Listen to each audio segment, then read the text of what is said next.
अगस्त 2018 में केरला में ऐसा फ्लड आया जिसने 13 से 14 डिस्ट्रिक्ट्स में अनदेखा डिजास्टर लाया। पूरा स्टेट एक ऐसे सिचुएशन से गुजरा कि 504 लोगों को अपनी जान गंवानी पड़ी और करीब 23 मिलियन लोग डायरेक्टली अफेक्ट हुए। पर डिजास्टर रिलीफ में सोल्जर्स और नेशनल डिजास्टर रिस्पांस फोर्स के अलावा स्पेस टेक एडवांसमेंट ने एक इंपॉर्टेंट पार्ट प्ले किया था। आइए जानते हैं स्टोरी क्या है।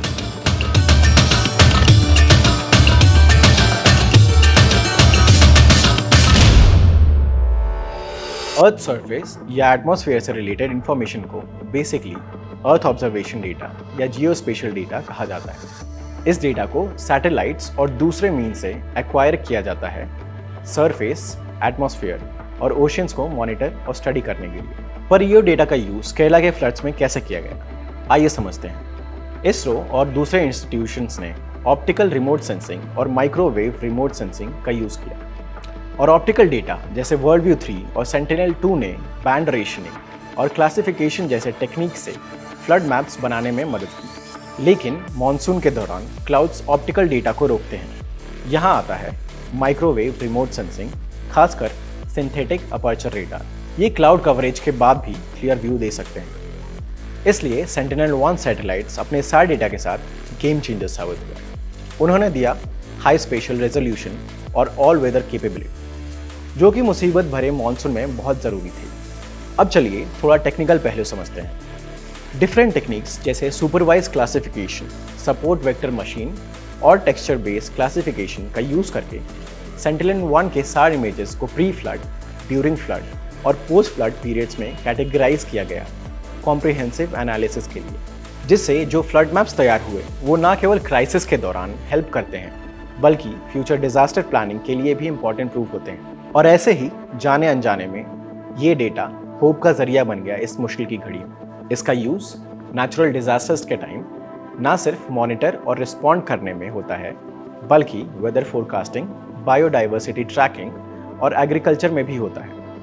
यही नहीं, इनका use water quality monitoring, asset monitoring solutions, border security और मैरीटाइम सिक्योरिटी में भी होता है। इसके लिए Cartosat two series satellite, Resourcesat two A, INSAT three D R, SROS-2 satellites use किया जाता है। इसरो के अलावा इंडिया में कई प्रोमिनेंट कंपनीज हैं जो इस स्पेस में ऑपरेट करते हैं, जैसे कि सैटश्योर, पिक्सेल, गैलेक्साई एटसेट्रा। एग्रीकल्चर के लिए भी कई कंपनीज जैसे कि पिक्सेल मिनिस्ट्री ऑफ एग्रीकल्चर से पार्टनरशिप के थ्रू कई यूजफुल इंसाइट्स प्रोवाइड करते हैं। पिक्सेल के हाइपरस्पेक्ट्रल सैटेलाइट्स का लिमिट 250 बैंड्स तक है, जिनके हेल्प से वो सैटेलाइट फर्टिलिटी, क्रॉप हेल्थ और क्रॉप टाइप तक की डिटेल्स बता सकती है।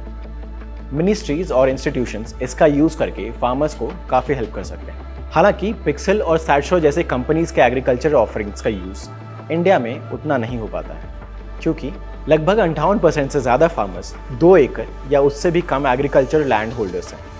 पर गवर्नमेंट्स और इंश्योरेंस कंपनीज के साथ टाई अप के थ्रू ये इंडियन फार्मर्स को लोन्स एक्वायर करने से लेकर crop selection, crop health, crop yield का अंदाज़ा लगाने में हेल्प करते हैं। और इस स्पेस में इसरो भी नए स्टार्टअप्स का बहुत हेल्प करती है उनके फ्री यूज डेटा सेट्स के साथ। इसरो अपने भूनिधि पोर्टल के थ्रू 5 मीटर्स या उससे ऊपर का जियोस्पेशियल डेटा फ्री में प्रोवाइड करता है।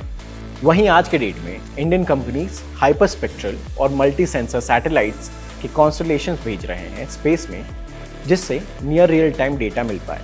मतलब जो भी प्रेजेंट में हो रहा है उस पर हमारी नज़र स्पेस से हो। इतना ही नहीं, इन सैटेलाइट्स और उनके डेटा का एक और क्रिटिकल यूज़ भी है बॉर्डर और मैरीटाइम सिक्योरिटी में।